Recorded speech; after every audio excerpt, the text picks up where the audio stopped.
Hello, this is Al Fry, and in this presentation you're going to learn the secrets of soulmate relationships and how any relationship can be improved. You'll not find this depth of information on soulmates in any bookstore texts or mystery school courses. Listen carefully then and contact us if you require further study material on this subject, because this is only one of many incredible inquiry presentations and publications. To understand exactly what soulmates are and how we can attract the correct soulmate into our lives requires us to go beyond the usual shallow understanding of this subject. For years now, the term soulmate has conjured up pictures of a perfect love that'll provide all our emotional fulfillments automatically. And unfortunately, this just isn't the way it is, or the truth. In the first place, we humans all have many counterparts, or soulmates, on this planet. Our Creator certainly wouldn't handicap us with only one chance to gain this fulfillment that we all dream of in a partnership. What would happen to our dreams if a single soulmate were married or died early? No, each of us has many chances at finding a soulmate. And in this presentation, you're going to learn the secrets of all this. A second reality problem is in thinking a soulmate will have many things in common with us, or will somehow make the relationship work out regardless of the hindrances. What a soulmate will provide is an inner, fulfilling contentment in our relationships. If we can grant our partner the right to be different, we'll find continued joy in these relationships, and the usual emotional weakening or walls will seldom interfere with the sparkle and emotional commitments found with soulmates. Well, why all of this is true requires that we go beyond the usual concepts and find the foundations of who we really are way back in the distant past. We humans are far more than just a brain and body and soul. Virtually all humans have at least 3 mind components, and some of us have even more, these non-physical components, which help shape our personalities. Well, it was long ago in what the Hebrews referred to as the Garden of Eden that 2 of these non-brain components were activated. When our species ate of the fruit of knowledge, there was far more involved than listening to a serpent biting on an apple and getting thrown out of the lush jungle environment. And in our other presentation on the Hidden Bible, we go into where such stories actually originated and why they were presented. Yet here, it's enough to understand that there were once very high-level overseers on the planet who tampered with the genetic stock of Homo sapien. The Hebrews, of course, said that Satan tempted Eve, and from a childlike, simple perspective, this was somewhat truthful. What actually seemed to have happened was that a group of godlike beings who were exiled here decided to mate with the earth women. Well, this experiment was originally felt to be a way to upgrade our species, but unfortunately the experiment backfired, and instead of going along in pleasure on simple instinct alone, like all of the other animal species, suddenly our species had the horrors of an intelligence and constant choice. No longer could we instinctively know what foods or actions were in the best interests of our body. No longer were we satisfied with eating the simple, coarse foods of the jungle and nature. And suddenly we had a totally alien knowledge thrust on us. A knowledge that knew very little about what our body needed in its way of life and enjoyment here. As we ate of this fruit of knowledge, which incidentally had nothing to do with an apple if you go back to the original interpretations, our species suddenly was confused, and it had to learn things the hard way through heartbreaking experience. It now took careful parental guidance to keep us from poisoning ourselves for the first few years as we were taught. Other animal babies had instinct from birth, and our children with their new mind circuits were different. And today we're still working by the sweat of our brow outside the Edenic perfection of our ancient ancestors. Well, the alien contaminating mind that surfaced in the new crossbreed race at this time was always unsatisfied with things the way they were in the animal kingdom. And the offspring who'd carried this new mind were alert and creative enough to be favored by the gods of that time. They were often put to work overseeing the kingdoms of that period, and the Egyptians called this hybrid race the humans, or gentlemen, to differentiate them from the ordinary men of that time, who served under the first ruler god, King Menes of Egypt. It was always these hybrid gentlemen who were entrusted with keeping all of the day-to-day records in such early empires as Egypt, and later the term degenerated to denote all of our species. What we call the priority-seeking mind that resulted from the mating between gods and men was constantly feeding experience into the memory banks of the non-material part of our man species. It was this soul knowledge gathering that eventually gave us a high intelligence potential and the ability to work with technology, because each time our body died, the memory tapes would be available to the soul while in the next body. For persons who could relax and listen to their soul knowledge then, a human with hundreds of lives of memory tapes could be brilliant in many areas. And somewhat later, persons like Jesus Christ and many other spiritual leaders of miracle-working ability showed that any human could do remarkable things by tapping into this knowledge of the inner soul. And the one hindrance was that the soul had the free choice of the Creator as its guideline and would not help persons who were unethical or did unethical things. And since the new mind or alien component was from a dominion or domination system origin, or Satan as the Hebrews recognized it, there was constant conflict in the human.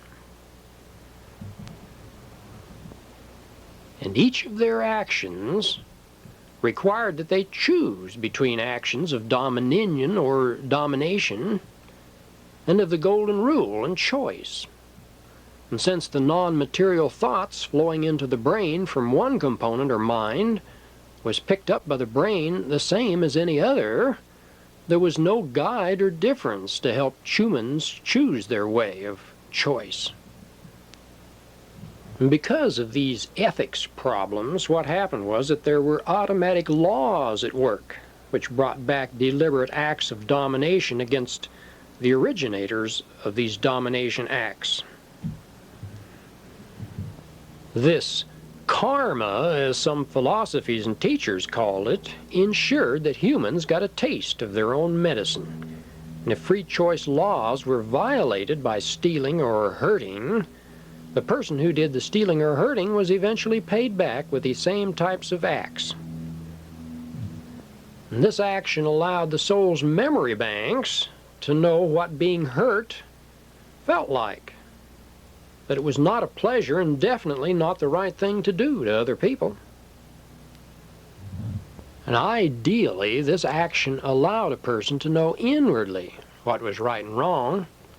A person who had a chance to steal, cheat, lie, or hurt for some sort of gain would instantly get a couple of conflicting thoughts running through their brain circuits. And if they were alert enough, they could recognize that the self-serving thoughts of using and abusing a fellow human were priority mind motivated, and in a split second, they'd have the soul-oriented thoughts of that's wrong or unethical to contend with. How they chose to act, of course, decided their future circumstances. Humans constantly thought that they were in bad, stressful situations from bad luck. Now, the truth, of course, was that they eventually had to learn the golden rule.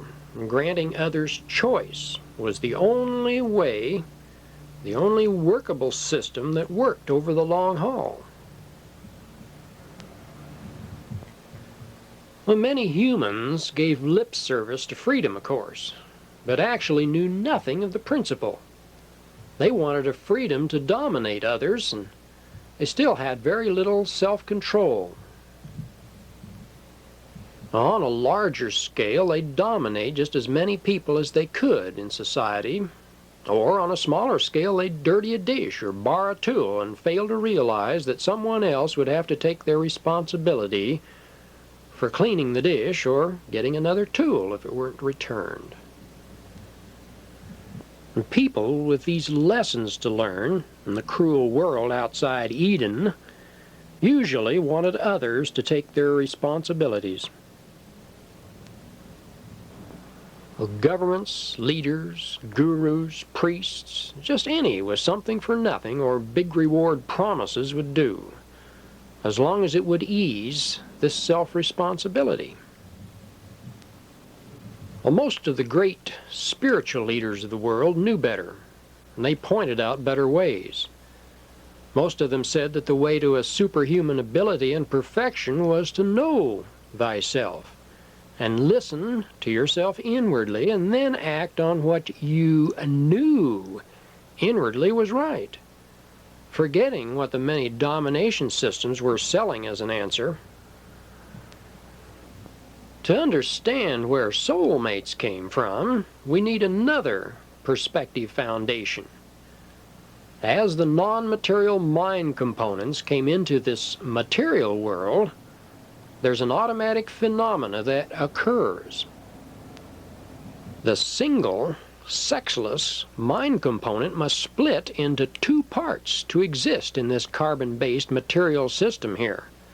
The male and female, or positive and negative polarity, is required so that reproduction in this material world can take place. And this is a very important point here, because it means that for every component that you have, there must be the other half or other polarity portion somewhere on the planet. And occasionally, of course, one of these components gets taken out prematurely as a host body dies. And yet at any one time, there are virtually dozens of true soulmates available for any human intelligent enough to bring them into their circle of life or an environment. And since we're all a mixture of many components in a physical housing or body, the next problem crops up as we need to know just what soulmate to order. Many of us in society or the rat race are running most of the time on a mind circuit that's mostly interested in gaining money, fame, or material things. And if you call in a soulmate that's working for the most part on a different mind level, you'll have very little in common except the great physical and mental attraction. This could cause you both a lot of unnecessary anguish. If your soulmate is interested in little else beyond frivolity or art and beauty, why should you drag them into your life, where they'll be blocked from their physical or cultural fulfillment? Especially when, with just a little more knowledge and discernment, you could order a soulmate that is more in line with your own personality. And in the modern human comprehension texts, which were put out in the mid-70s by A.B. Glazier, there are detailed descriptions of most of these mind components that we're speaking of here.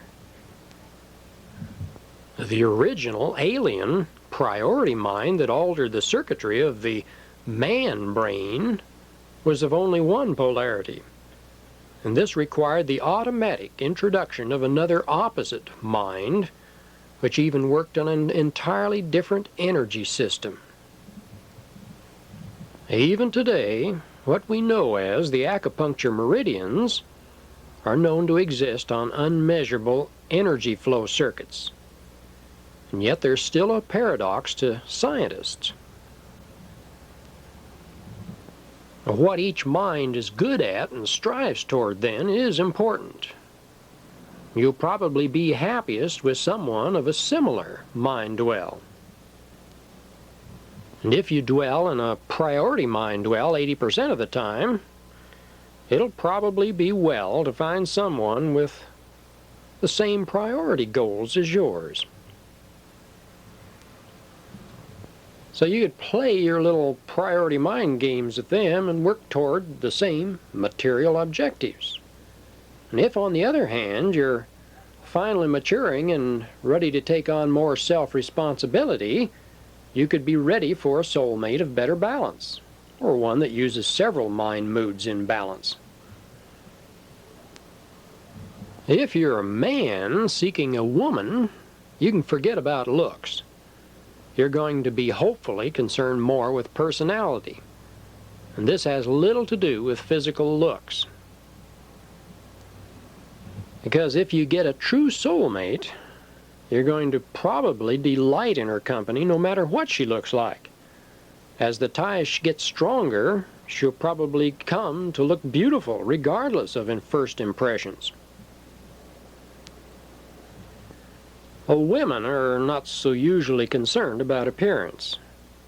Many are concerned about financial solidity and loyalty, though. And knowing what soulmate to order may not bring a tycoon into your life, but very few tycoons will bring on an emotional satisfaction. And your soulmate will, if you choose correctly. In Glazier's comprehension text, there's a clear description of priority-minded people. Their thought patterns are of self-seeking ends with little regard for emotional weaknesses and frivolity. And if you are wrapped up in business and striving constantly, you're probably working on the priority mental level most of the time. If you're deep into the betterment of humanity and trying to uplift your fellow human beings through the arts and emotional fulfillment, you're probably working on the humanitarian drives of the opposite mind. And in this particular frequency level, the intuition is usually good. Creativity comes easily, but with not much emphasis on material things, there can be financial problems. Most of humanity around you will be dwelling in a mind mode or frequency that keeps them unconcerned about either of the general humanitarian outlooks and goals we just mentioned.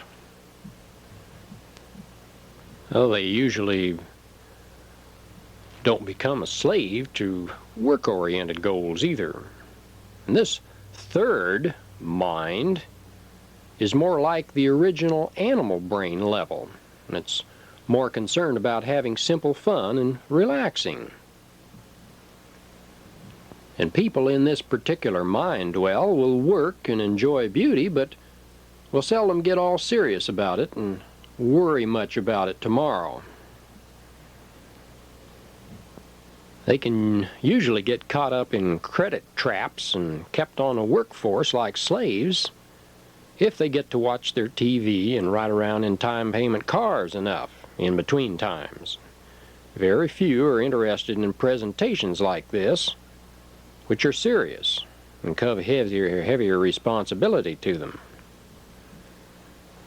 Well, since most persons will get a little heavier influx of thoughts in one of these particular mind frames that we just mentioned, it's usually pretty safe to assume that their soul tapes, so to speak, are a little unbalanced in one of these three directions. Now, to figure out what you want, you only need to categorize yourself and then mentally order up the soulmate or mind type that fits your needs. Now, most persons viewing this will be of priority mind level because it's the priority mind that's curious and wishes to gain more knowledge and efficiency. And if you mentally order another priority-minded person or soulmate in your life, you'll be asking for someone similar to yourself. Well, you may or you may not like this situation. How would you like to live with yourself a while? Well, it could seldom be dull. Be a constant game of who's going to get this or win that. And if you can take and enjoy constant mind games, fine. If not, though, think about your other choices. Now, if you order your humanitarian or beauty-minded soulmate, they may idolize or be fascinated with you, but will seldom take your goals seriously. You'll simply be a mate that puts emotions and beauty above material things. And if you appreciate this in them, you'll have a gem. Well, the basic-minded people of the world will be found listening to sad songs and drinking beer with barroom friends and going to church and generally bantering around with few goals or intellectual pursuits. They're usually simple and fun to be with, but they seldom have deep and abiding loyalties, and like a grasshopper, they may just hop away if you can't have fun together. And if you can do without competition, mind games, or complications, these basic-minded mates are great. Well, of course, the next step after figuring out where your head is and what kind of soulmate you basically want is to put your mental order in. And I say mental order because that's just what a prayer or mental request is. It's a continual thought picture, repeated thought picture, and mental request from your minds for your soul to help you get what you strongly desire or envision. Well, the natives of the world, like the Hawaiians, often knew a great deal more about putting in mental orders than we civilized people, so-called. They often laughed in wonderment at the missionaries who prayed, because they knew that the empty words with no emotions would never bring results for these ignorant missionaries. Well, the natives would relax and carefully construct these mental pictures of what they desired. Repetition of this with reasonably emotional moods got through to the soul, and it got action. And being in the timeless, non-material dimension, the soul could go out and locate the thing desired. If it was a soulmate, it was very simple for the soulmate to find the one ordered. The real trick here was getting across to the soul the exact specifications, because just putting out a non-specific mental order for a soulmate would usually bring disappointment or disaster. You could get virtually any one of a dozen combinations, and they could be in almost any situation, from married with 6 kids to alcoholics or drug addicts. Usually a little more sensible to ask your soul to find a soulmate carrying a particular mind fragment of your soul and a certain lifestyle criteria, one who's not burdened down with too many responsibility or weaknesses. Now, this can take quite a long listing, or it can be short and sweet. Now, the longer the requirement list, the longer it will usually take your soul to arrange for you to both meet accidentally or bump into one another. But if it's too short, you may later need to put in another order after writing off what you got. You can put in your order as though you were feeding data into a computer. Don't leave room for guesswork if you insist on details later. Now, give you a little example of what I mean. I had an acquaintance that once put a quick mental order in for someone to love and to reciprocate with this love. It was after a hurtful breakup. And the order was filled in days when a close relation put a little 1-year-old baby in her arms.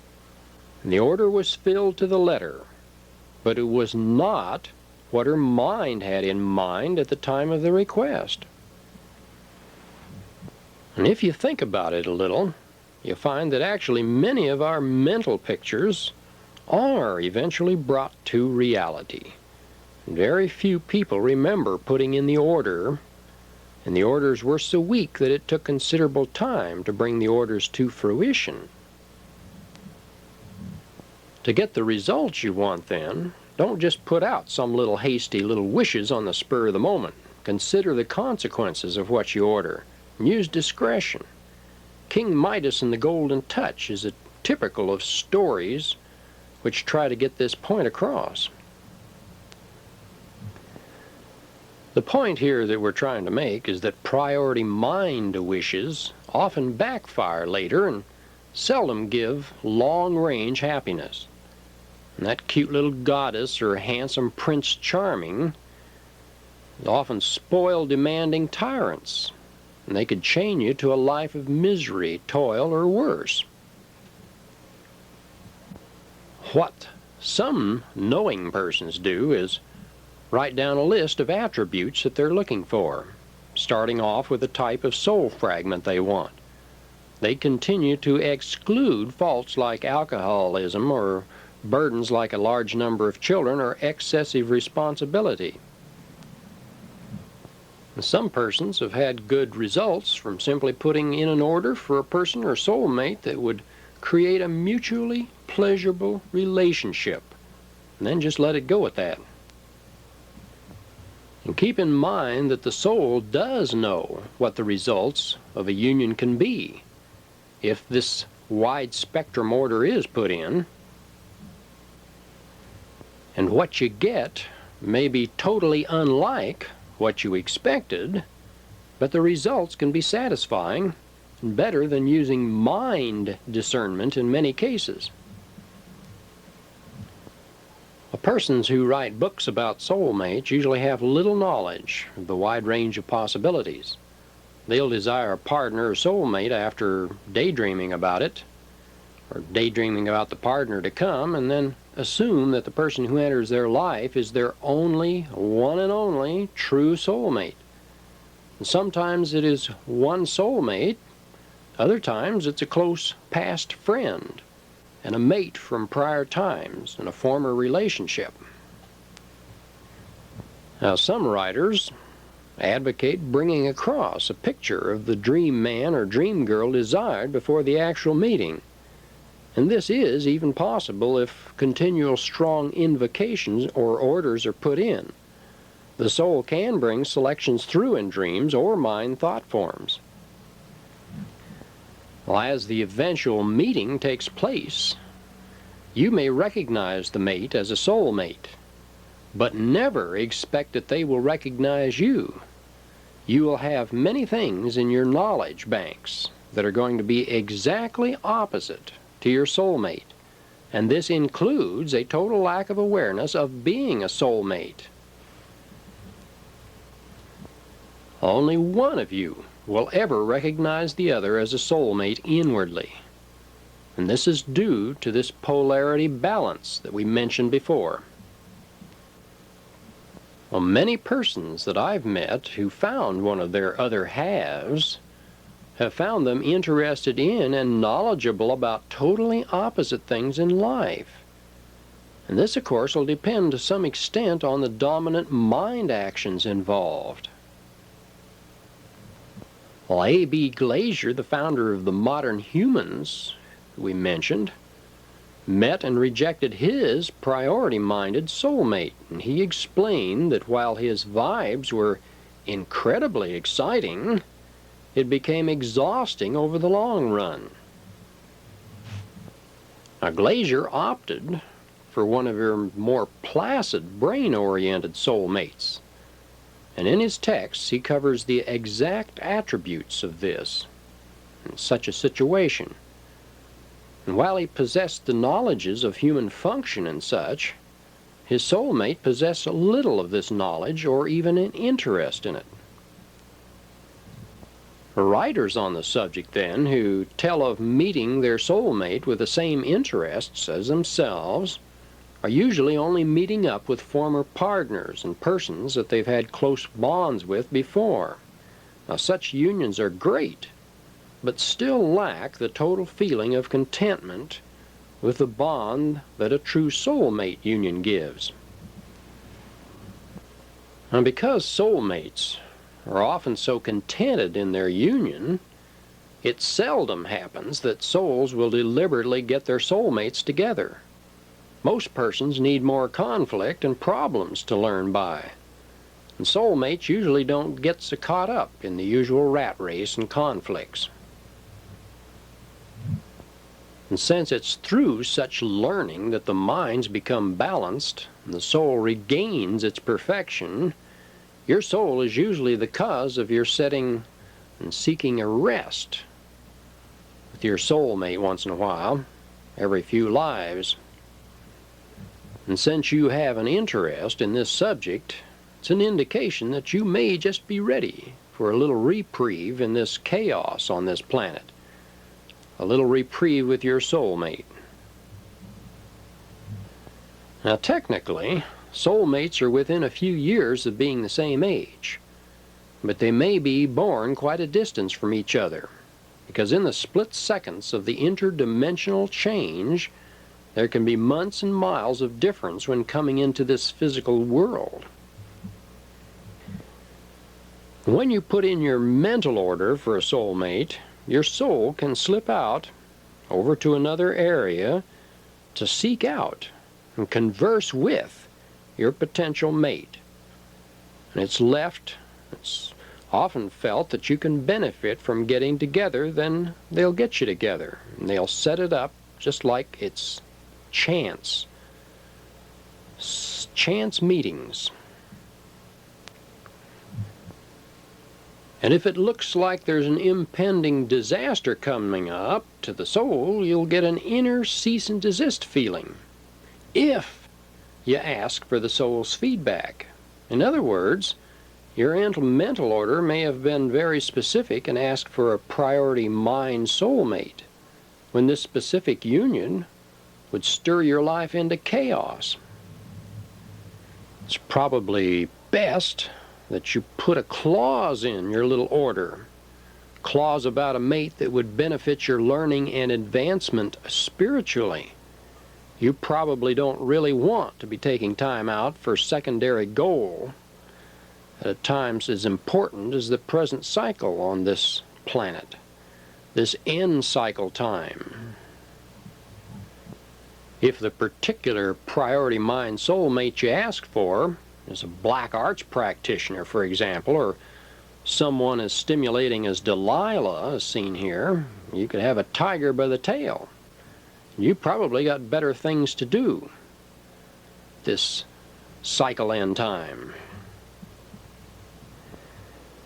Now, most soulmates can squabble with each other like any other mates. The difference is that they're inwardly satisfied with each other and feel content in the other mate's presence. Love and loyalty are automatic, And in a world where emotions are shallow and gain motivations are back of most unions and relationships, this automatically loyalty relationship is rare and priceless. Well, as you can probably guess, there are very few persons ready for their soulmates now. They need more time in the merry-go-round of sensations and earthly experience. They're still unbalanced, driven by their excitement, sensation-seeking priority minds. Well, as we humans develop spiritually, it's an indication that our souls have begun to get a mind balance and equilibrium. After hundreds of lives in futile striving for material things and excitement, we begin to find that it's a little simpler, and the little simpler emotional things like affection that brings on lasting pleasure. Now, since our mind components each use and puts out energy, when we start calling on these little used components, it ups the overall body wattage, electricity, and efficiency.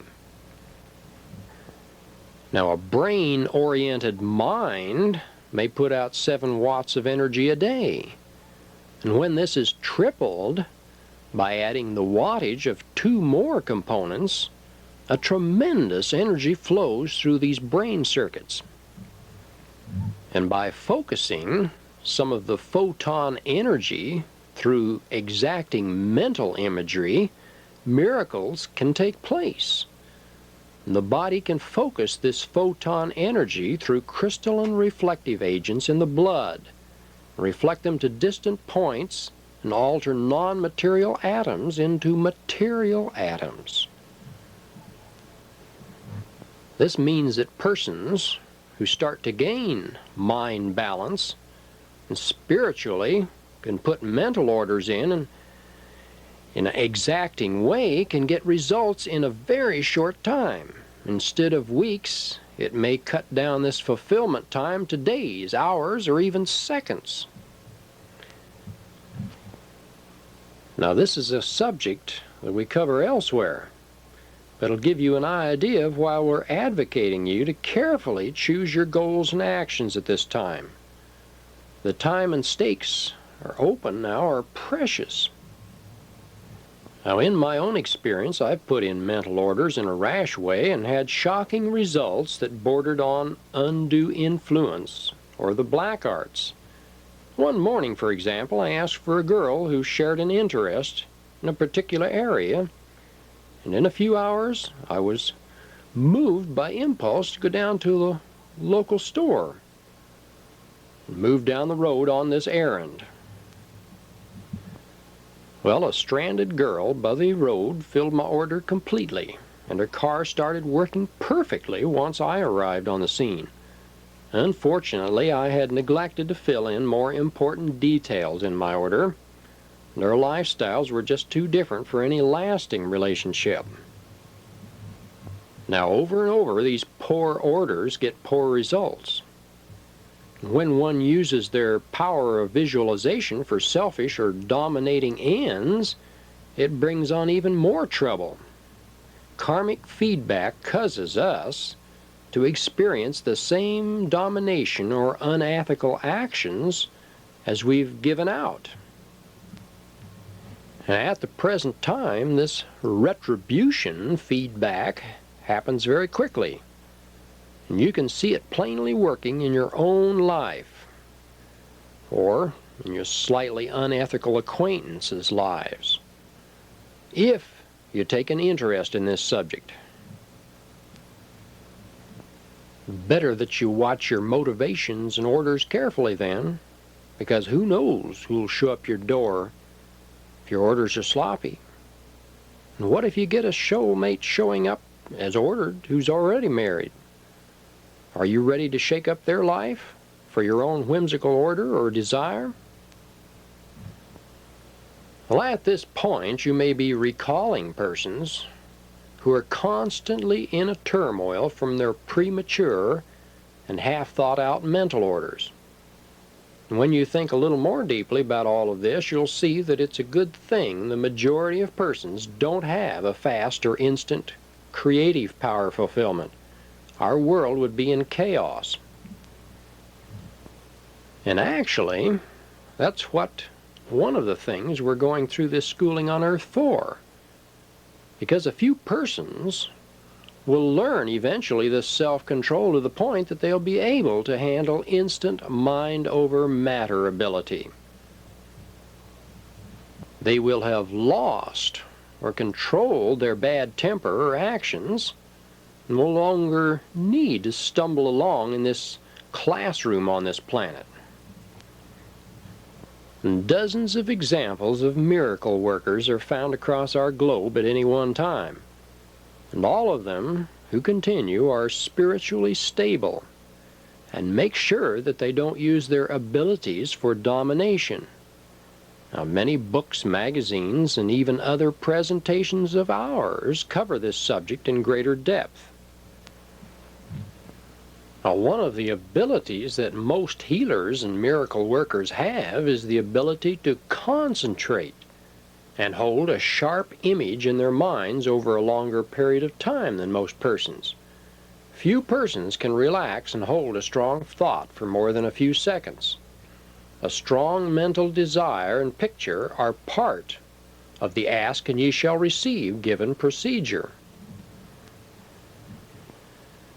And you can get results easily by daily holding a strong prayer thought of what you wish for a half minute or so each day. Know that the desire will form into a reality, and then it will, if it's within reason. Now, there are limitations. With the laws of choice running the higher systems, you can't lawfully whammy a specific mate, for example. But you can bring in a type of soulmate that you wish. Depending on circumstances, you'll suddenly bump into your soulmate if your projections or prayers are persistent and strong enough. Many persons lack the confidence that they or their soul can do such things. But virtually all persons are protected and aided constantly by their souls. Persons would usually never get beyond infancy unless they got constant protection from their soul. You're constantly aided in survival with intuition about what to do and what not to do. We're almost half blind without this soul aid. With thousands of years of experience, your soul knows a lot more about protecting and aiding the body than any of the separate minds. Your priority mind is constantly sending opposing thoughts and thinking which counters the soul's promptings. And this is again the choice game that goes on constantly in your life. Now, to understand how many soulmate combinations are available to us, all we might use is this analogy of a tree. Tree with at least 3 large limbs branching off from the trunk. And a priority branch, for example, will have its own 3-mind polarity opponent. And each of these branches could represent minds that are split off in polarity from us at different levels. Now, with each trunk branching off, it'll give us an astounding potential of over 80 soulmates to be happy with here on Earth. And even with many of these soulmates written off because of commitments and problems and unavailability, still leaves dozens of potential combinations. And keep in mind that your soul's only too happy to locate one or more soulmates for you if you desire, and you make the effort.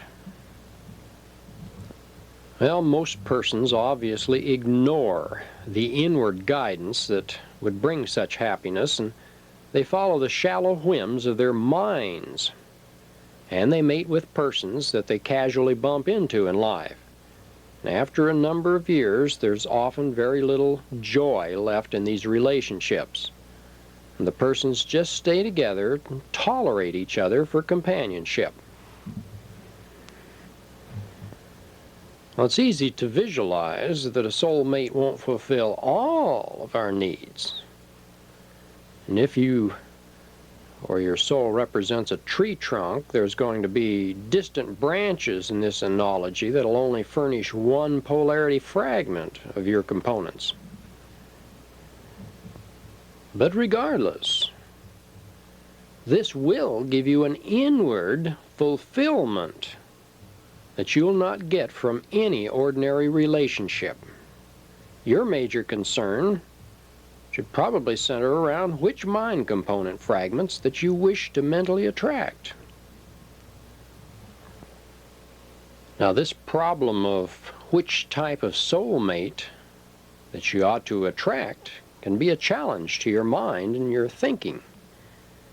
If, for example, you were the oldest daughter of younger brothers and a sun sign of bold, forward Aries, you'd probably be playing with fire if you ordered your priority mind soulmate.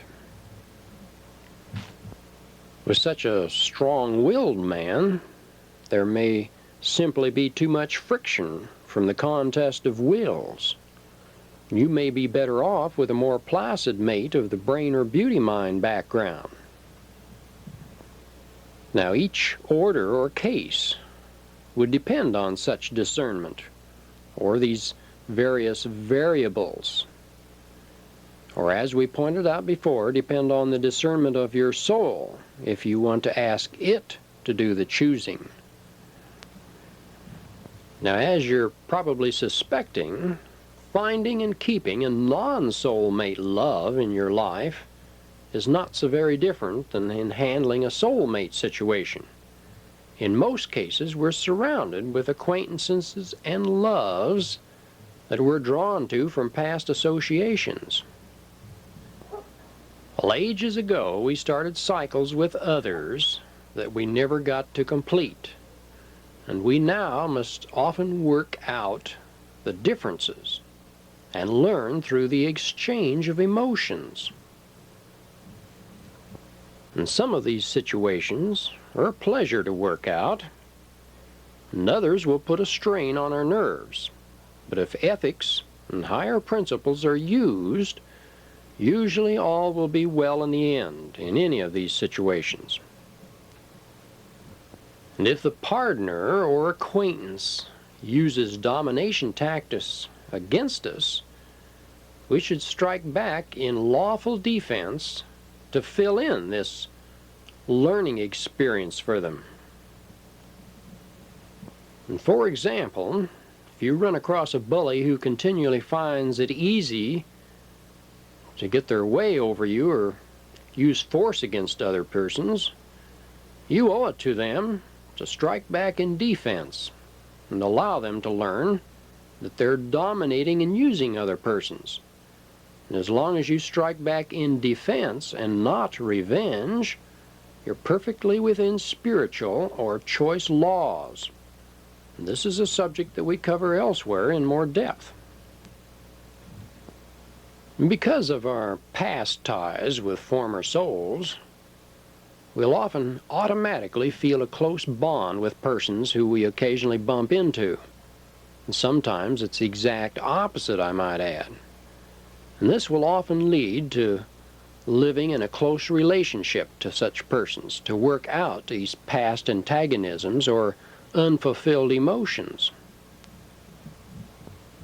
Well, such cycles can be worked out quickly in most cases. I once met a little blonde at a New Year's party that felt kindred and close, and after a week or so we were in bed one morning relaxing, and she recalled that I had once met her on my way through in one of the crusades. At that time, she was a little blonde serf's daughter, and I told her that I'd someday return to her. And the cycle had been started then, and now it had come full circle again. Without enough in common to continue into a deeper permanent relationship, we later parted as friends, and the cycle ended. Well, many of us today have parents and children and friends that are close or antagonistic from events started long ago. This is the way our soul adds to its experience and learning tapes. So if you're in a situation that seems intolerable, just remember that it's very likely that you're in the situation to learn. And if you use your imagination and self-control, you can probably leave the situation behind in short order. Now, you don't just walk out, of course. You think about why you're in the situation and ask your soul to aid you with answers. And you may need to ask over and over for these answers. Now, your soul may continually give you thoughts and answers in return, and your priority mind may continually reject such thoughts as nonsense or of no importance. Now, perhaps you might get your answers by picking up a random book and seeing the answer in some paragraph you run across. However the answer comes, you will get it if you're persistent. And if you must learn humility or patience in the relationships, speed up the process if you want out. Don't just fight back in frustration or anger. Ask for soul aid in learning your lesson so that you can go on to better circumstances. Well, things may seem to be in a mess, or the problems or situations insurmountable. Yet once you learn your lesson, you can go on to other things and the situations will dissolve. Well, the priority mind will often scheme about how to get out of a bad relationship through unethical actions. And if you use domination principles and unethical moves to get out of your learning experience, you'll seldom be free for long. You'll probably be right back in a similar situation before long. And we can see this in other persons constantly. The alcoholic's wife goes out and finds another alcoholic to continue the punishment or learning. It's a good example. Well, the soul knows what you require and can get you what you order if you're ready. And since you're viewing this information, you're very likely ready for it and taking control of your life slowly yourself. And if some of these concepts seem a little hard to understand, ask your soul to furnish you with more data. Help this action along by visiting the metaphysical section of your library or speaking with persons who have interests in these areas. Now, to understand how to keep your soulmate or lover, remember that your Creator set up everything under choice laws. And true love will thrive and persist only such choice laws backing them. Domination is a good way to ruin long-term relationships. And with the opposition or domination systems ruling most of our planet today and its laws and mores and beliefs, it's a little wonder that our usual partnerships crumble so quickly in today's civilized world. People today have the impression that they can take and use without exchanging or giving back. This is insanity. Well, telling others what to do and dominating them will bring resentment. And it's resentment that kills love and wrecks relationships. A person's souls desires the body to be free. And as few as half a dozen no's in a life can wreck a relationship For example, if your partner enjoys something that you don't and you forbid them their choice in this enjoyment, this is domination. And if you keep up the nose, your mate will grow to resent you and the relationship. So as long as your mate's actions and enjoyments don't hurt or affect yours, let them alone to enjoy themselves or share the enjoyment with them. And such foundation points are simple, but they're often overlooked in today's chaotic world. And since our Creator made all of us with different likes and dislikes and abilities, it will seldom happen that you'll find anyone who shares over a few similar enjoyments. And what we can do to aid relationships is to enjoy what we do have in common and forget about pushing the relationship into other areas. You'll enjoy different friends for different enjoyments.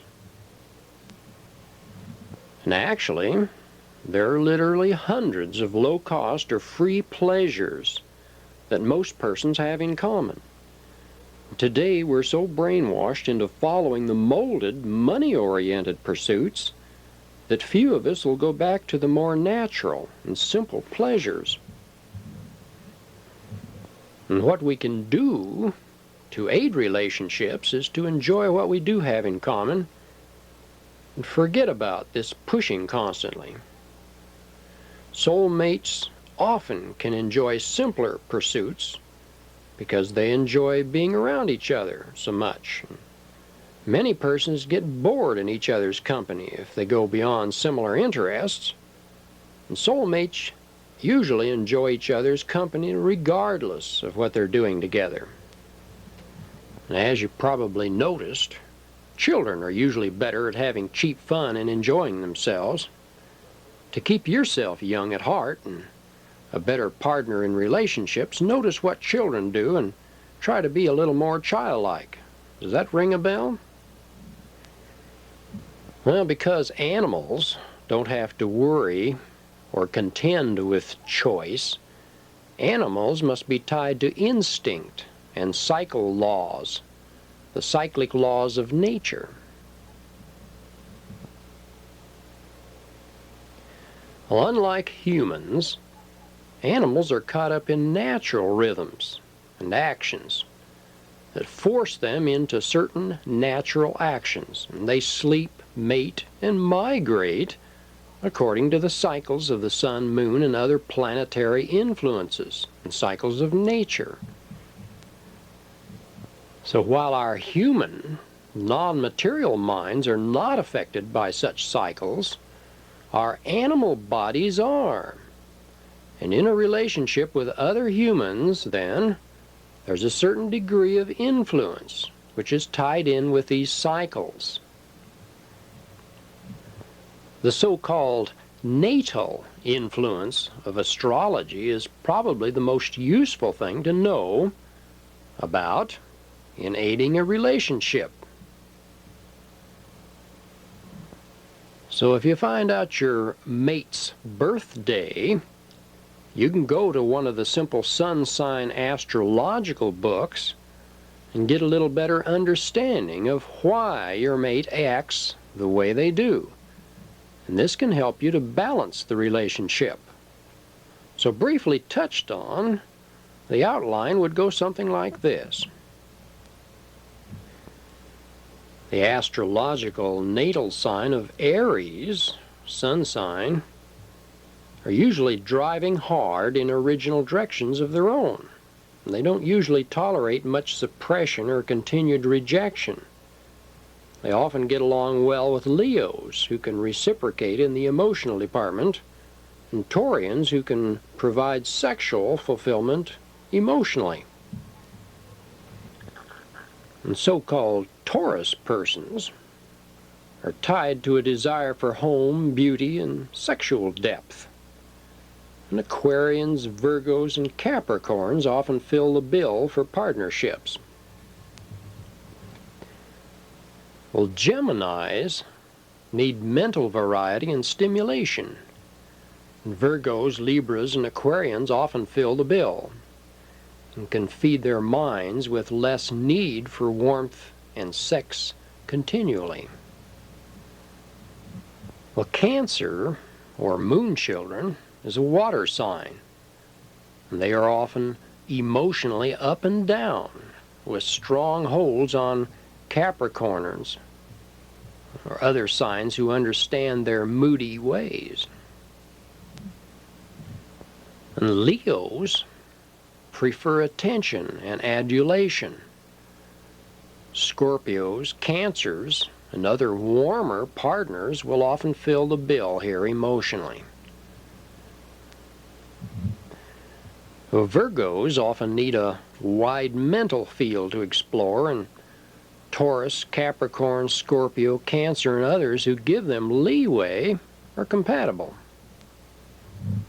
The Libras are often romantics who need the adventures of love.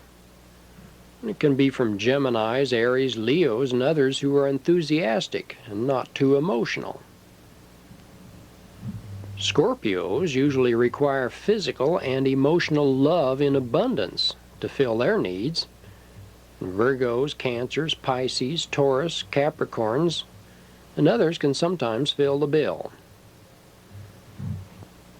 Now, Sagittarius people usually think too much when they're younger and allow independence to stifle their emotions and potentials. Sometimes it works out with Leos, Aries, and others who are able to grant them the great freedom that they need and to share their emotions. And Capricorns often get caught up in materialistic goals, but Virgos, Taurus, and water signs can often soften their walls a little and bring out the emotions enough for their fulfillment. Aquarians usually have good emotional partnerships with persons who will simply go along with their worldly aims and ways without getting jealous or domineering. Pisces tend to be dreamy, emotional, volatile, sensitive types who need partners who will share their sensitivity and tolerate their moods. This can sometimes include Cancer, Scorpio, Sagittarius. So by understanding the many influences that affect us and our mates can give us a little better tolerance of what may look like shortcomings to us. And in the case of astrological natal influences, we can realize that our Leo mate, for example, should be adulated and complimented now and then if they're going to remain happy with us. And if our moody Pisces or Cancer mates seem a bit too much at times, we can realize that it's a lot easier just to shut our mouths than to wrangle them. This is why granting others freedom and choice tends to neutralize most of the hostility. It allows for the differences in we humans. Now, there are dozens of environmental influences and other physical differences that affect how we humans act and think. And knowing about these things can be helpful, but it's not really necessary if you can grant choice to all other persons. Well, total freedom for your mate is actually the love that most persons are looking for. And few persons have the self-control for this and get involved in possessive excitement games of the mind, which of course sooner or later leads to disaster. And oddly enough, many split-ups occur over small things, like continual resentments, and a carryover of former resentments from earlier relationships. Now, couples seldom realize they are only half of a whole polarity and need to be together and support each other to be fulfilled. Well, today, in civilization, there are many outside pressures on relationships.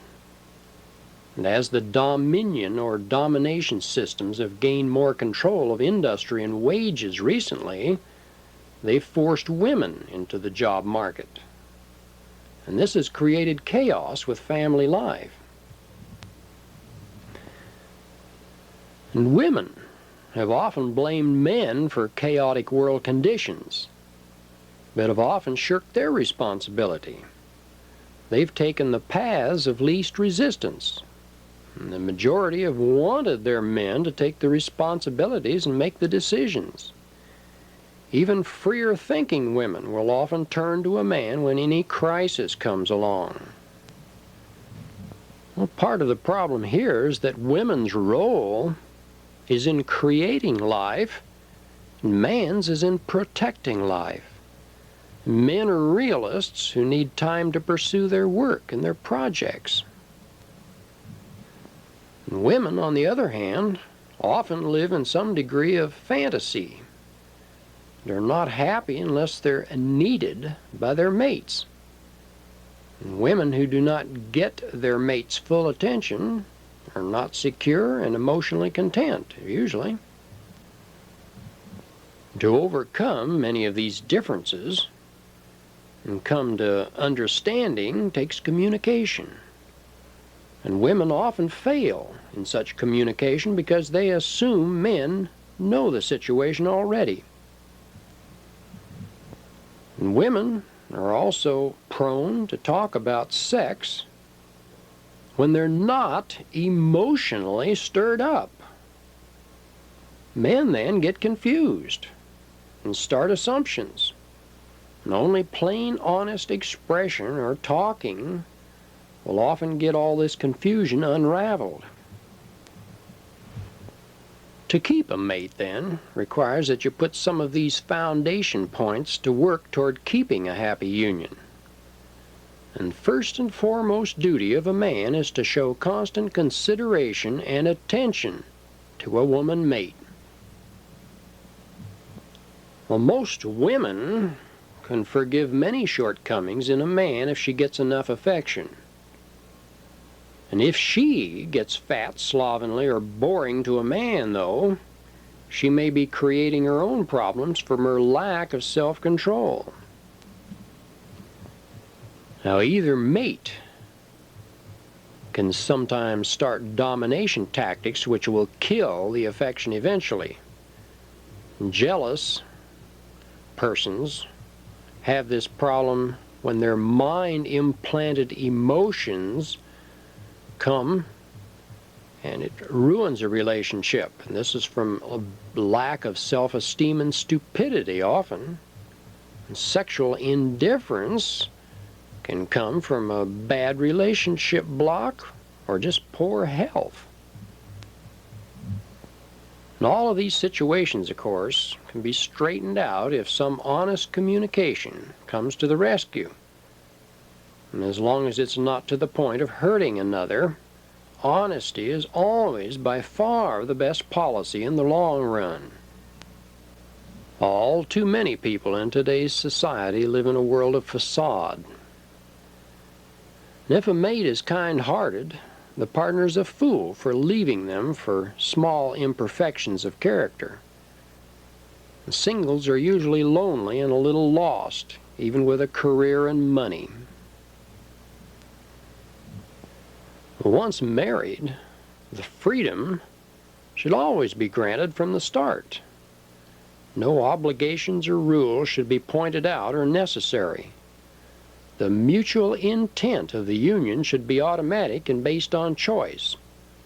So let's get together instead of a constant "you must do that" attitude.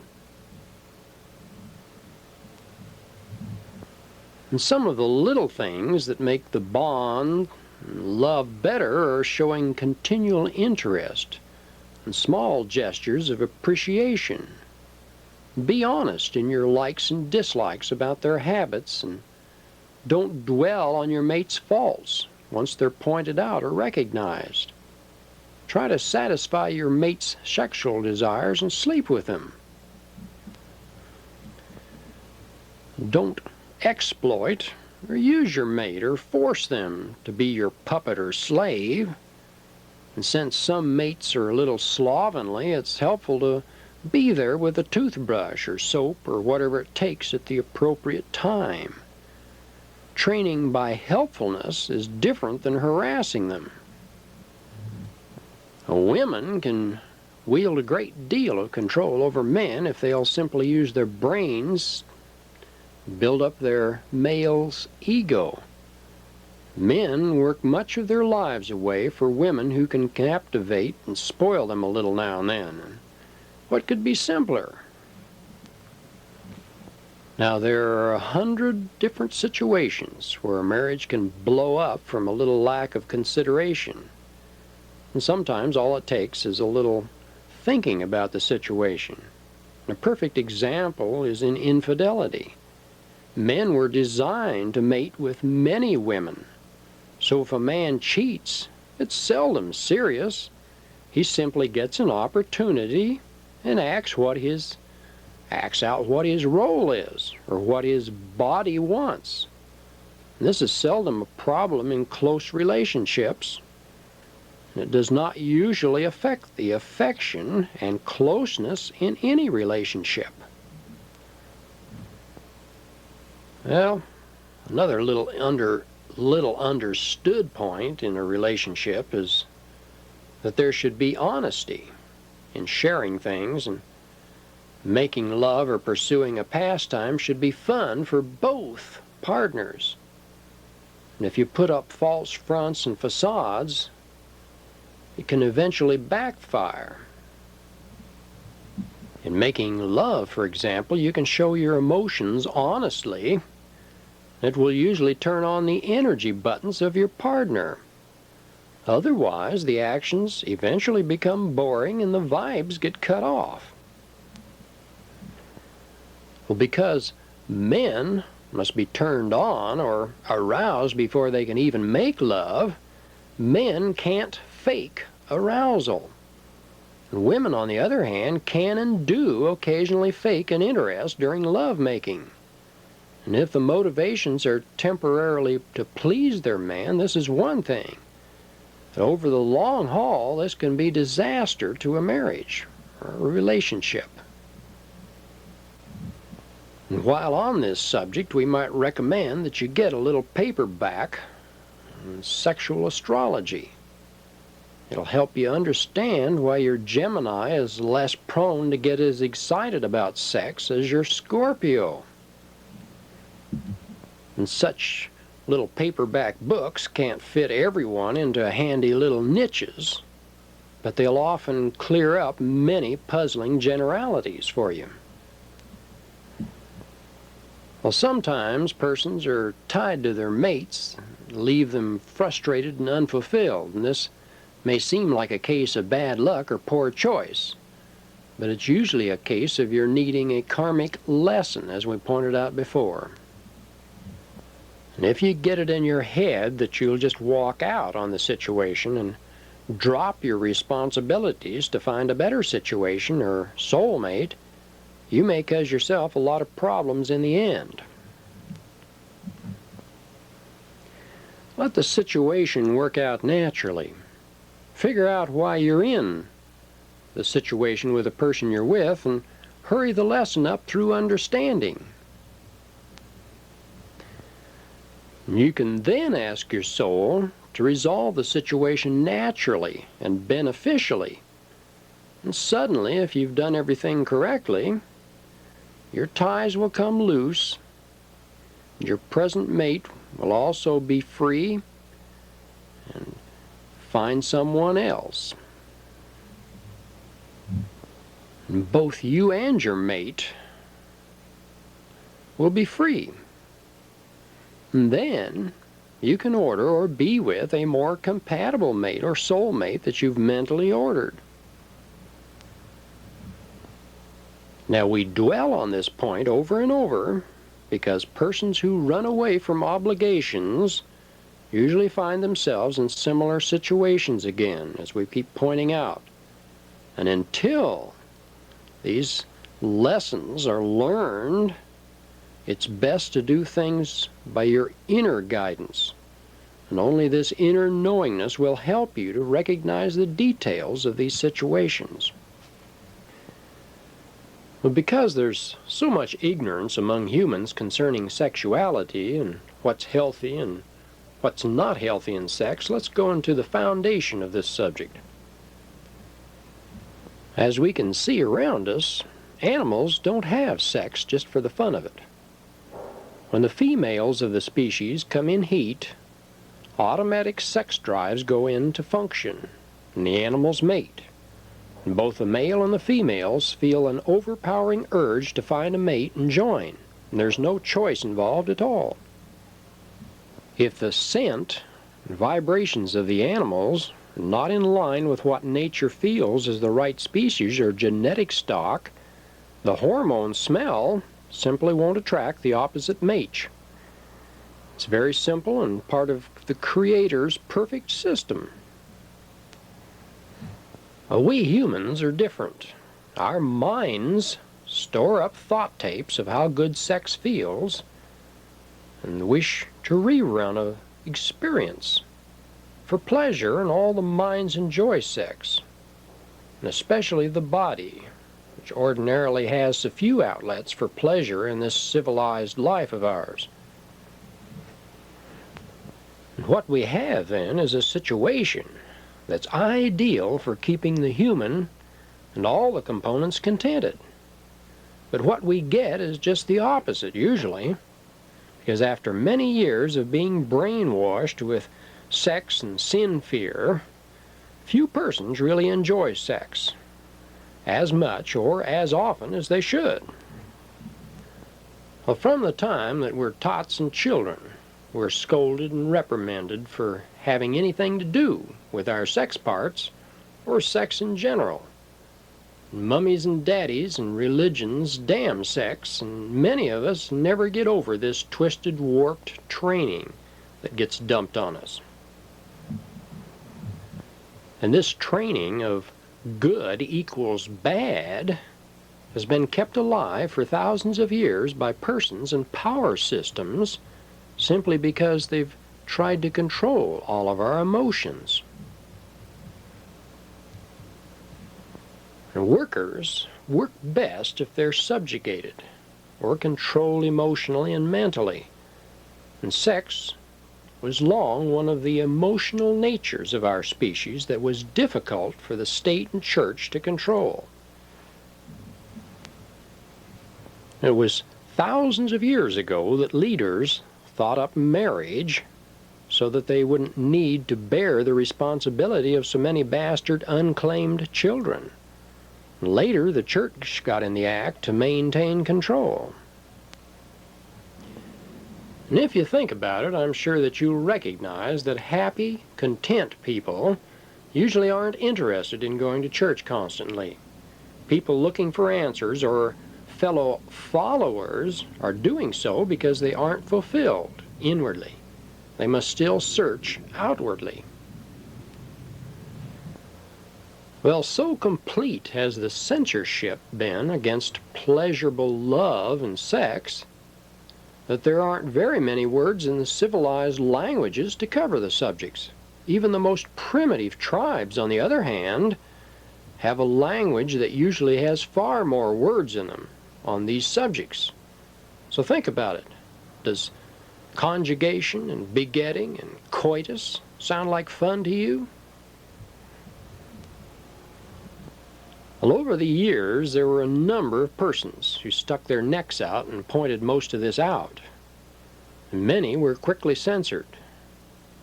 And some, like Wilhelm Reich and others, occasionally died in prison on other charges.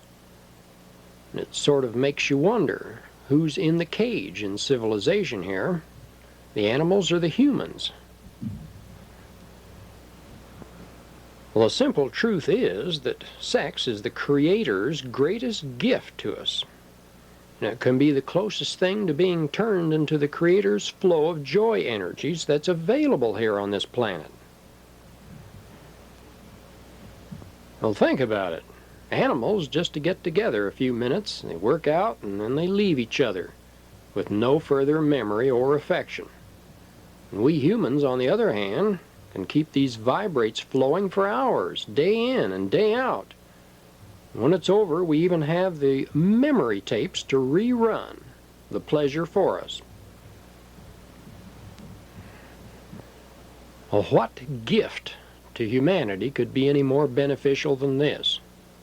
Over and over, doctors recognize sex as the perfect therapy for stress and emotional hang-ups and blocks. Well, for thinking persons who survive the domination system's brainwashing, sex is the most beautiful thing our species has, and that they can feel their bodies purr in contentment and pleasure as that wonderful joy energy slowly mounts and brings eventual fulfillment and relaxation. Body aches and pains and cares often just melt away as these energies blend. And women with lower back problems often wonder afterwards where these problems went. Men with lower groin aches get instant relief. And there's a joy and pleasure for hours after, a satisfying joining between male and female. Yeah, but this priority mind of ours has a tape that usually plays something in our head. It says something like, "That's a sin. Father Holy says it's not right." And "Mommy told me it was bad when you weren't married." And on these tapes play out of this priority mind of ours. What we humans probably really should do then is examine our origins. And I could go on for hours on why such censorship and repression is ridiculous here, but only you can listen to your inner soul, yourself, and know if a situation is right or wrong. Generally speaking, any relationship you have that doesn't hurt the persons involved with is spiritually or ethically acceptable. Well, to enjoy sex, you need a healthy, virile male or mate who can unloosen their emotions, and one who'll keep their mouths shut about it afterwards. And these qualifications, unfortunately, aren't too easy to find today. Well, in our present society, with unnatural warp sex polluting the picture, there's also the danger of exotic virus infections. AIDS, for example, created chaos in casual relationships in the 80s. It's because Mother Nature and the Creator worked out clever systems to ensure that only natural body function systems continue on this planet. Men are the opposite and correct polarity for women, and twisted mind-oriented acts to the contrary can lead to a stern lesson by Mother Nature. And sex, in all its purest glory, is simple. And it only requires that you blend your natural body instincts with a mental desire to please your partner. And when only selfish interests continue, it can eventually backfire sometimes. Start with holding emotions or playing mind games too long, and it can block the vibrations. The world is full of people today that have lost their vibes. They've stayed married long after these vibes are lost. And quite a few are miserable. But they stay together now for companionship or security. Well, this is a pretty pathetic picture. After any number of years, the vibes can just suddenly stop. And the excuses start coming for avoiding sex. And if the vibes stop for you ever, start communicating fast. Think about the repressed problems that came up recently in the relationship and talk them out. And if these Vibes or escape you once in a while, that's no big problem. But continually you got problems. Sometimes, if these vibes cut off, a little later encounter can bring back the magic. And if, after you caress and make emotional headway with your mate, body to body, and it still doesn't bring the sex vibes, you have a mental or a physical problem. Find out what little mental game is cutting off the chemicals here. And sometimes the problem's simple. It may be as simple as you're not thinking sex enough. Persons constantly think of jobs and homes and spending money, but very few are open-minded enough to think of what they want sexually and to keep these thoughts active. We get in a rut and often let our jobs and our lifestyles kill us and our emotions right off. Well, persons who have their emotions cut off or strangled don't make very good lovers. And they often start falling apart as their body gets shortchanged over the years. Look around you if you doubt this. The proof is all over.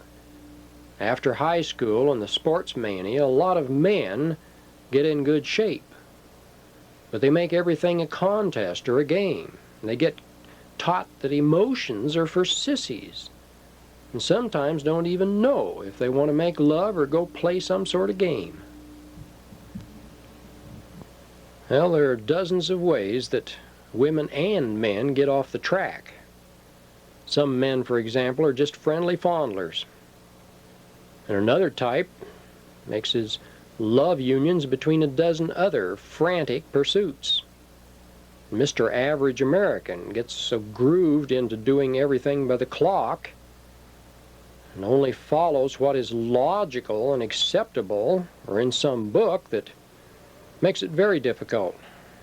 People with true sex drives and emotions will get cheated sexually by any one of these types, male or female.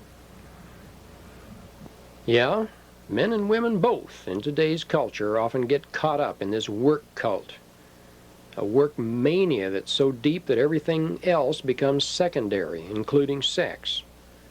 And after years of being too tired and not having the time, well, many of these persons wake up in later years and wish they'd substituted a little more joy for the work. And by then, of course, it's just too late. Well, women, of course, have a few more problems that are peculiar to their sex and themselves, and many are afraid to let their stilted, immature mates know just how much they do like to make love. Well, don't want him thinking I'm a loose woman, these women think to themselves sometimes. Another problem is that so few men want to give affection. They've been taught to be a he-man and not show emotions. And lions and tigers and all other species can show affection, but sports coaches don't want their little game-playing machines to be human. They want machines. Too bad, women. Love is different than affection, of course. Love, as we mentioned, is based on appreciating your mate enough to set them free. And affection is getting the vibes going through body contact, mental stimulation. That's affection. Very different. By adding this affection to the sex act, you're going to bring in those wonderful joy vibrations or feelings. Women get caught up in the taboos of society and religions very early as a rule. The Bibles and mother and teachers never make sex clean, natural, and beautiful. Many who are indoctrinated with these mind blocks, realizing that they must simulate sex for security, will fool their husbands for many years. And some let their minds twist them into following causes or ideologies that eliminates healthy sex altogether. And then they become frustrated, overweight, and sometimes vicious if some miracle doesn't come along and save them. And women also have a harder time bringing on this wondrous vibe climax than men as a rule, and women need stimulation in 3 areas instead of just one like men. And the clitoris must be activated and kept stimulated along with the vagina. And third, the belly area must be heated by friction to get a complete energy release. And very few women ever get this complete orgasm. And of course, no lesbian relationship can bring on this total fulfillment and relaxation. Well, any woman who can find a man athletic enough and affectionate enough to bring on a true 3-way, totally fulfilling climax will have a gem. And such relationships will often thrive when there isn't any other things in common. The vibes are worth it. Well, on the other end of the scale, there are both men and women with bizarre and unhealthy or unnatural sex patterns that are out of the norm or unusual, and homosexuals and lesbians are typical examples. Very few of today's gays are true homosexuals, but there are a small percentage of persons with these and other unusual sexual differences. And this subject is covered elsewhere in depth, and we can only skim the surface of the subject of sex here. Well, drugs have sometimes been used in promoting sex stimulation or stimulation in general, but like all drugs, nature knows best. And after the body sends out defensive mechanism chemicals to counteract the various drugs, the effects often backfire. And sex then can be devoid of pleasure, and the body screams in pain if the drug isn't continued. Continue to kill the effect or the pain. And for your body's sake then, get your highs and keep your health naturally through listening to your body and following your emotions. Well, what we'd call sex persons, or persons who use and enjoy full sex relationships, are the truly blessed. They grow through life smiling and are alive and eager to greet each new wonderful day. They stand out from other people in a crowd because of this unseen energy vibrate.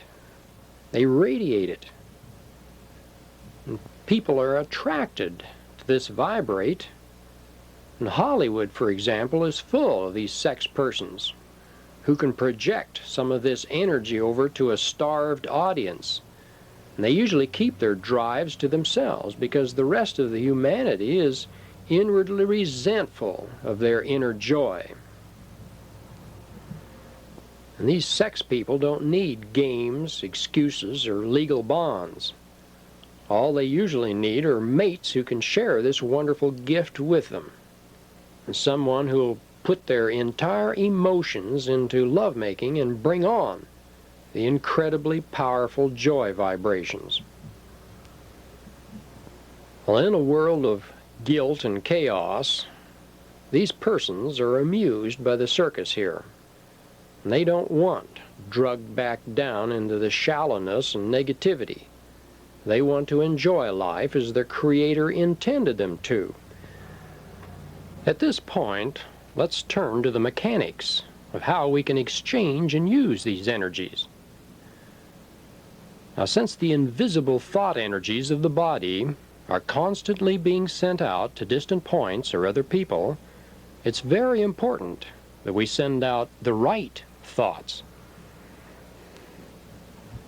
Now, closed-minded persons may set aside concepts of this energy transferal, but the eyes only pick up a tiny part of what's going on around us, and not to accept a little of this unseen world is just simply dumb.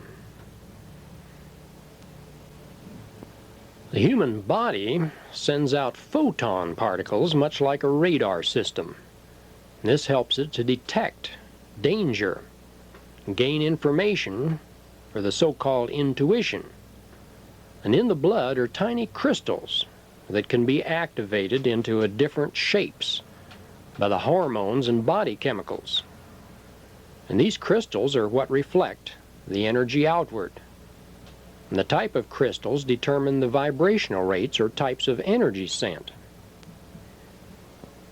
All a human must do is send out a strong signal with plenty of emotions to get amazing results back, and unfortunately many people are constantly in a negative mental mood and not only poison themselves but send out negative vibrations to others. Well, how often do your acquaintances come around with positive, cheery, uplifting moods? There are many persons today that dwell most of the time in misery and want to drag others down in the same despondent moods.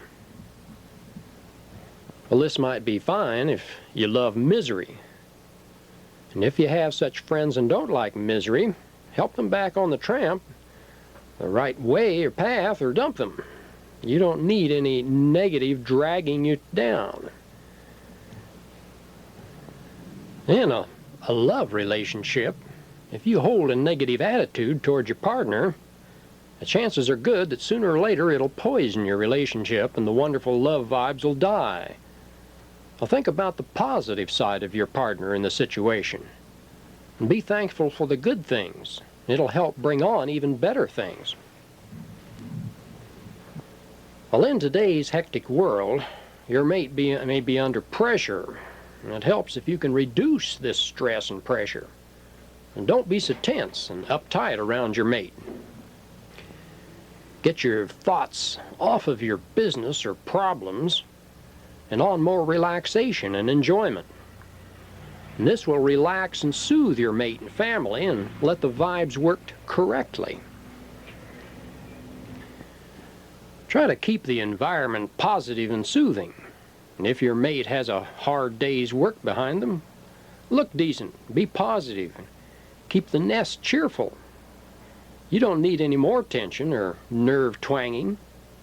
Hard rock music and stimulating red colors are nerve twanging. Men are stimulated more visually than women usually, and if your man likes what he sees and advances, don't try to block him off. Respond and let yourself get swept into a positive dwell. Unfortunately, many women today have turned against their natural female instincts and let themselves get caught up in the work and responsibility and rat race. And instead of caring for the family and young, they've been tricked into being used for work production. And this is often economically necessary, but it's devastating to marriages. And if you'd like to see a perfect example of this, look at Russia. They got their women liberated. And in a very short time, they found that 1 in 3 of their marriages were failing.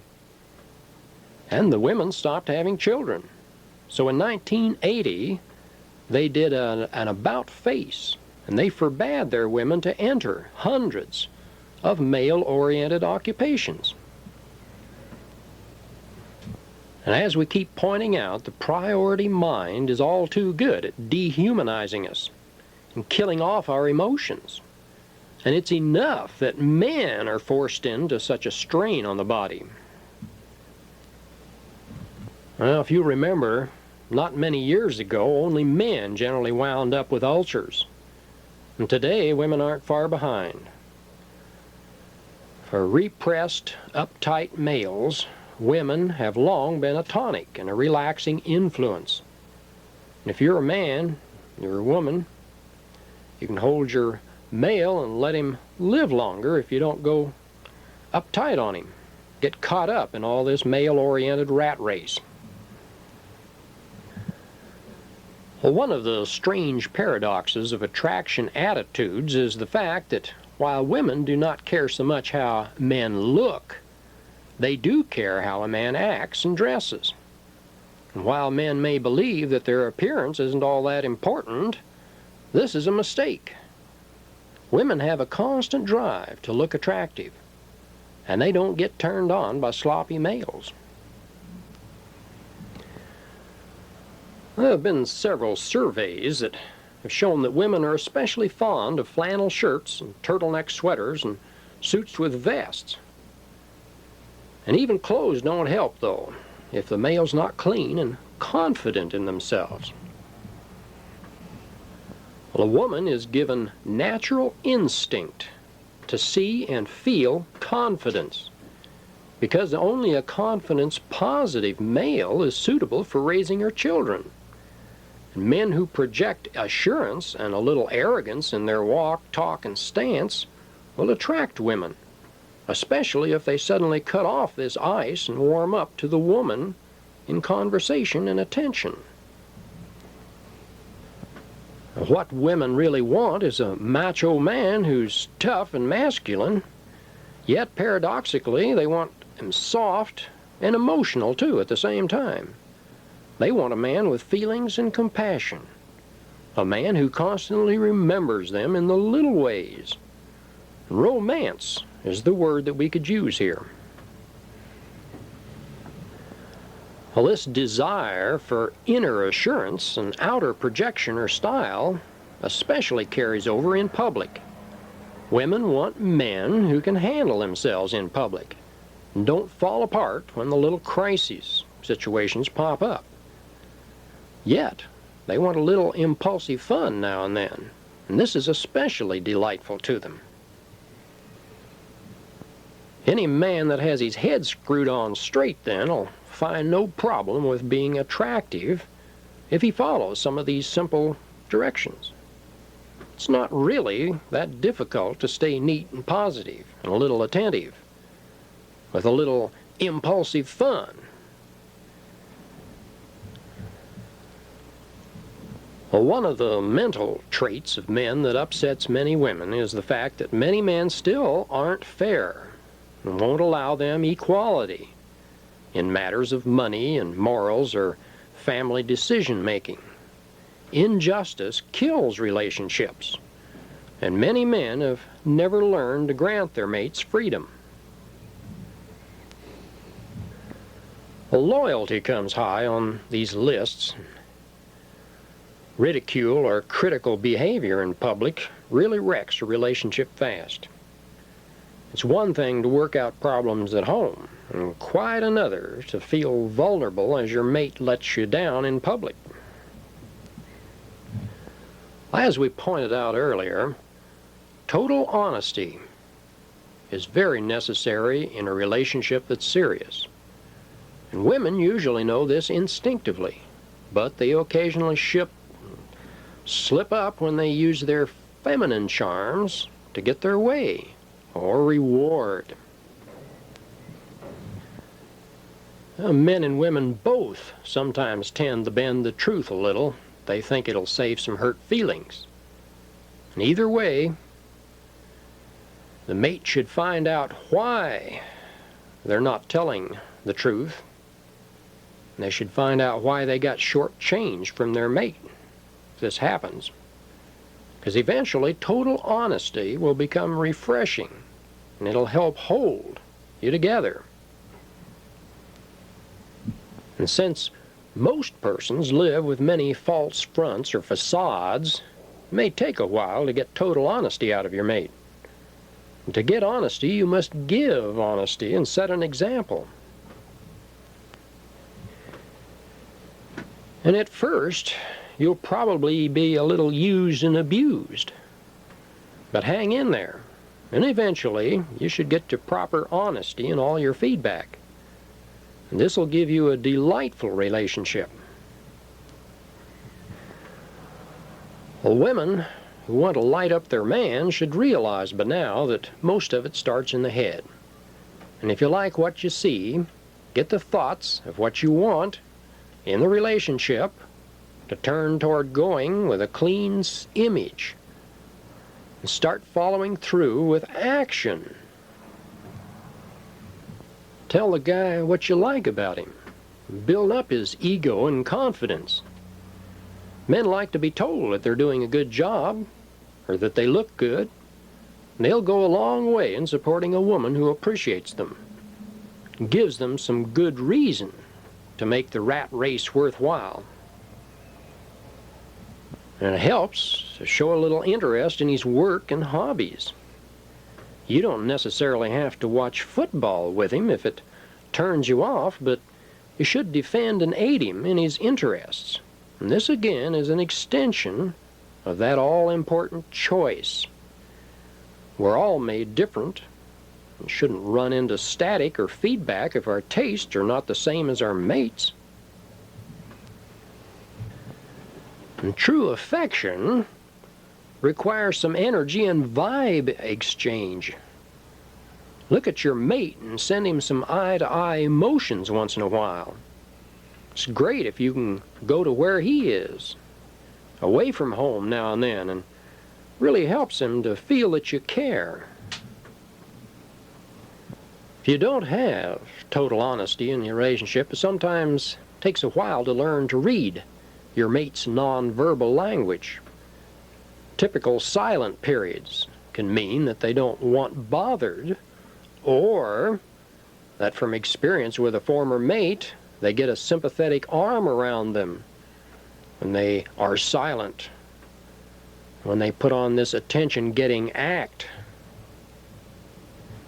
It's up to you as a man often to find out what all these strange actions are really about. This isn't easy. If you ignore them, they may get hurt. So probably be best to be honest. And after telling them that you love them, gently find out what the actions really represent. No reprimands, no deadly no's. Just use play it by the ear and gently feel and coax them into the truth. Well, money problems can be painful. So never tell a mate they should not have something or that it costs too much, because it might embarrass them. It's best just to say maybe and perhaps if their other conditions are met. Now this way you don't have to be evasive. You can be totally honest and still get your idea across. And wear the gifts you get if you're a man. Animals scent their territory, and women want their men wearing the clothes that mark their territory, that mark her territory, in this case. Well, what men like in women may be different than many women may suspect.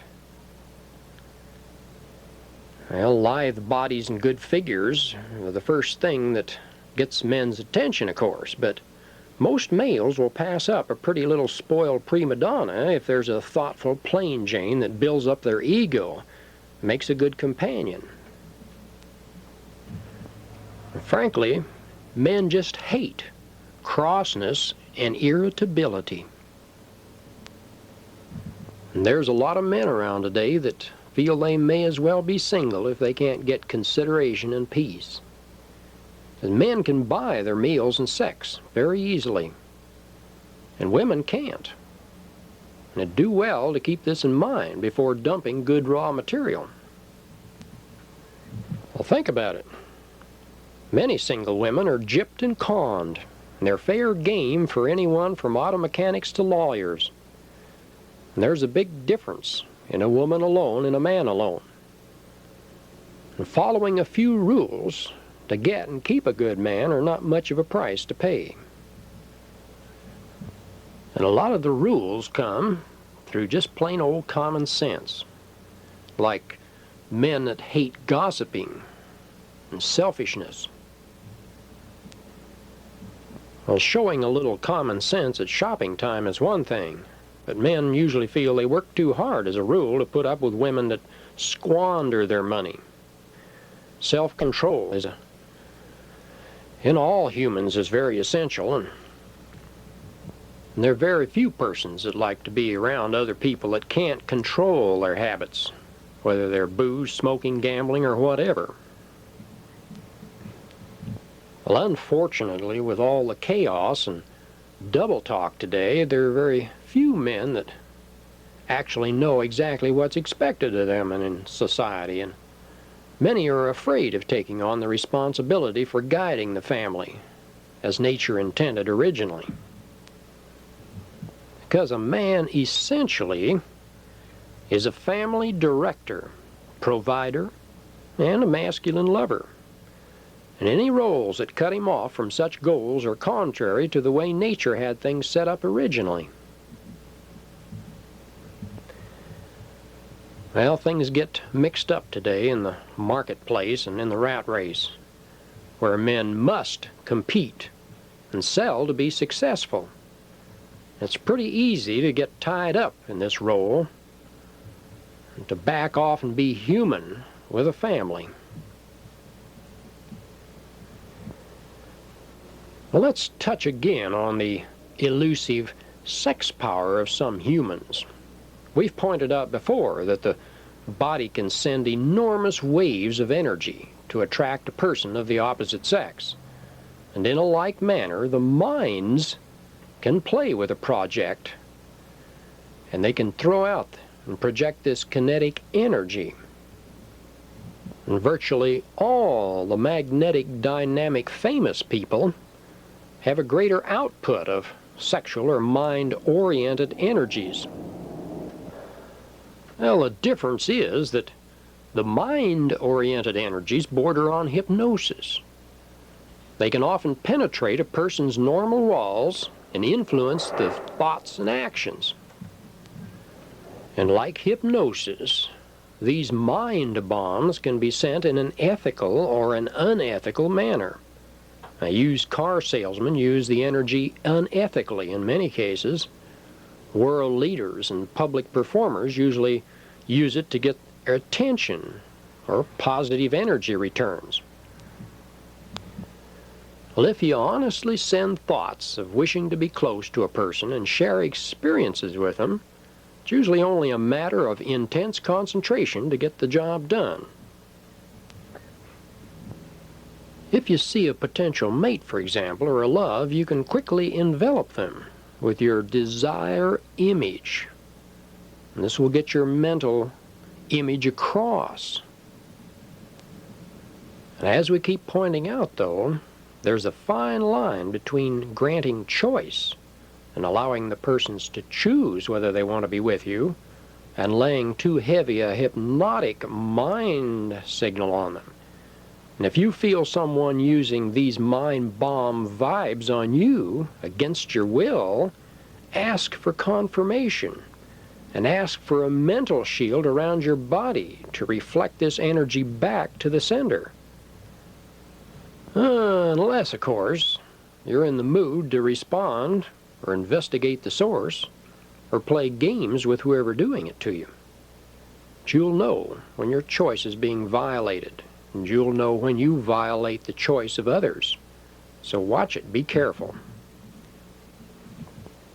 Well, how we send the body energies is covered before, but let's look at it from a different angle here. For just as a camera image is materialized in billions of tiny little electrons of silver on the film, so too our mental images are put down in the soul's non-metallic or material recording tape. Now, your mind likes to think of this as a mechanical action, and in a way it is. And if the images are mentally projected, and very forcefully, they can become a reality in this material world of ours. Like the sensitized film, our reality can come from the rearrangement of these non-material and material atoms, which our thoughts and photon energies rearrange. Now, there are sometimes little aids to this concentration.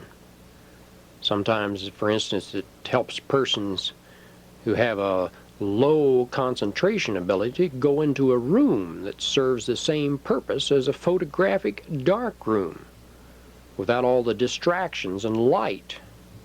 Some of them can easily relax and better build up our visions and desires. Well, the majority of desires and mental pictures which help humanity as well as ourselves will usually get through. And the soul will censor and process a lot of the other orders. Now, the more selfish things like a box of money to spend are often a waste of time to visualize because of the mind motivations that are involved. And if materialistic or selfish orders are put in, they can come through, but there's often a heavy restriction or a price to pay. And this catch, as we pointed out before, will often prevent the order from being fulfilled or warp the fulfillment. Your soul is sitting on the other side in the timeless dimension, and it can go into the future and it can see what many of these orders will bring. And you're here to learn lessons. And many orders just aren't filled for these reasons. Well, today here we are at the crossroads again. And we have the technology to create a paradise on this planet. And we can use our technology to be reborn and explore the many mansions of our Creator, or we can continue on playing selfish ego games with our lives and our mates. We've had lesson after lesson taught to us the hard way, and time after time the choice laws of light have been demonstrated to us. In the next few years, that light will either grow or it'll be put out and extinguished again. Now, on and on, many of us, though, have let our mind-centered ego keep us in a world of illusion and reflection. We humans just can't usually live and let live. We wind up destroying our world and all of our close relationships with others. And cycle after cycle, we wind up again, stop short, and having to struggle again slowly back to the point that our prior lessons got cut off. And many of us just never rise above the materialism and greed that keeps us isolated and alone and miserable. But now that you have the keys, or at least part of the keys, you can see for yourself what the goals are. The question is, what are you going to do?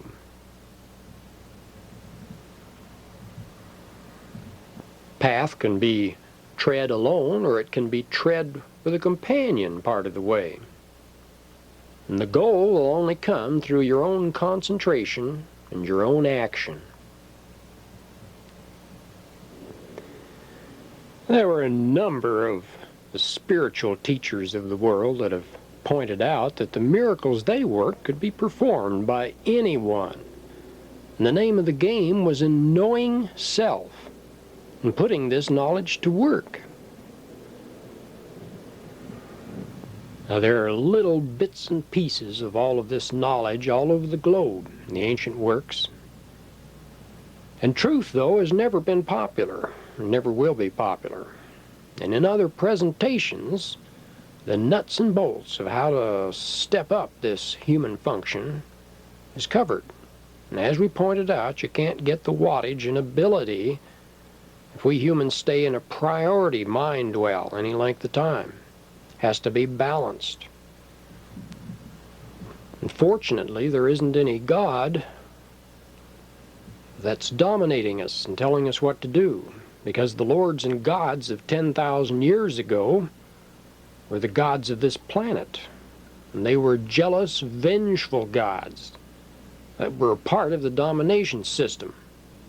Satan's banishment to earth is how the passages in the Bible put it. And as the Creator's perfection system was broken and the animal egg knowledge was warped, the reflection system took control of this planet's governing systems. And today, you and your soulmates and loves are now tied into this system, and it's entirely up to you whether you stay enslaved or break free. And this is one of the incredible inquiry features, which is designed to furnish the keys for your true choice. And this is Al Fry, and I hope you make your choices wisely.